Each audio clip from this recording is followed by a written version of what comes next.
What's going on, people? Happy New Year once again. And I hope that this new year is going to be good for you. Hope you guys got your resolutions. Hope you guys went out there and party, had your fun, and enjoy the last few days of 2023. And then we're going to have a successful 2024.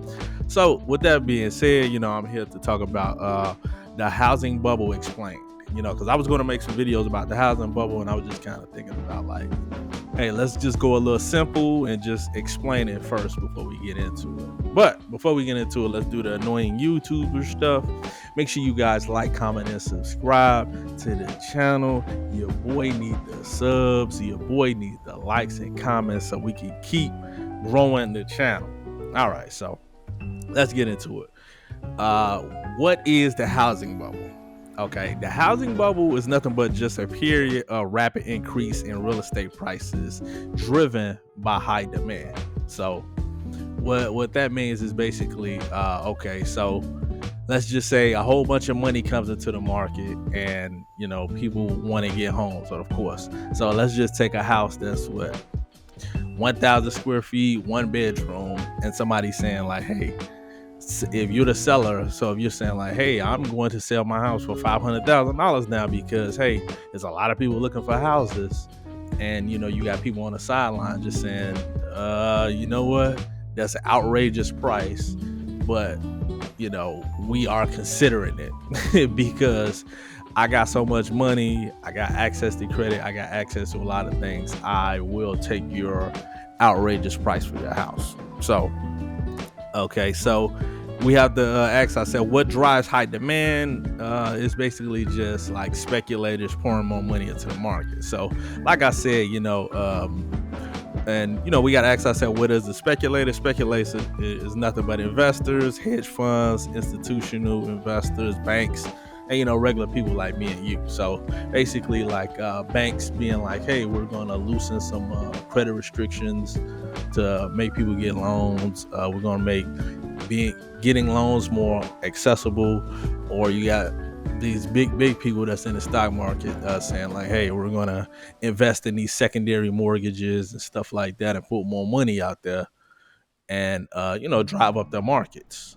So that's one thing right there. So also too, what can cause a housing bubble, like I said, is credit restrictions and in low interest rates as well. So circle back to 08 when we got subprime mortgages and all these mortgage products like that. Predatory in nature, absolutely, but people have more access to this money, and if you have a low income and you can still get a house, that's why it was more enticing for people in 08 to even get a home like that. So yeah, okay, so another thing that we can understand about the housing bubble is that it can be temporary, but it definitely can last for years, and the reason why it can last for years is it's driven by something outside the norm, such as manipulated demand, speculation, unusual high levels of investments. Like I said, like I told you guys, with the institutional investors just throwing more money out there to just drive it up, and access to more money, banks just throwing stuff out there, just saying, because like I said, when you the banks and stuff are just advertising like we basically seen COVID times, right? Because most people probably in 08, maybe you was a baby like me, you couldn't understand, but if you was around COVID time, which probably everybody was, you seen how attractive it was to get a mortgage or attractive it was to get a house. So, and that basically lasted for what, like a good 2 years, a good 2 years, 2.5 years, stuff like that. That's just another example of that housing bubble just being stretched out because we had way more access and definitely looser restrictions for you to do your thing and stuff like that. So get back to it. Then a deregulated real estate market, like I said, making things more easy to get into it. Extreme forms of mortgage products, like I said, the subprime mortgages and all that stuff. Low interest rates, and all these things can cause home prices to be unsustainable, but this can lead to increase in demand versus supply. So that's basically what we're going through right now. Everybody wants to get a home.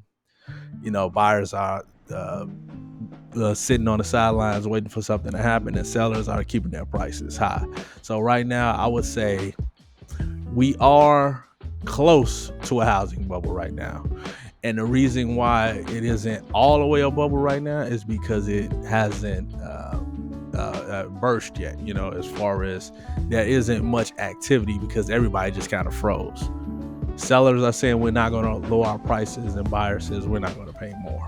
So that's where we at right now. So hope you guys understand what a housing bubble is. I just explained it. So hey, I appreciate you guys listening to this video, but this is your boy Home Study, and make sure you guys like, comment, and subscribe, and I will see you guys again with another one. And also too, put in the comments what type of videos you guys want to see, so I can give you guys more of this hot fire. But thank you guys for listening. Thank you, and I'm out. Peace.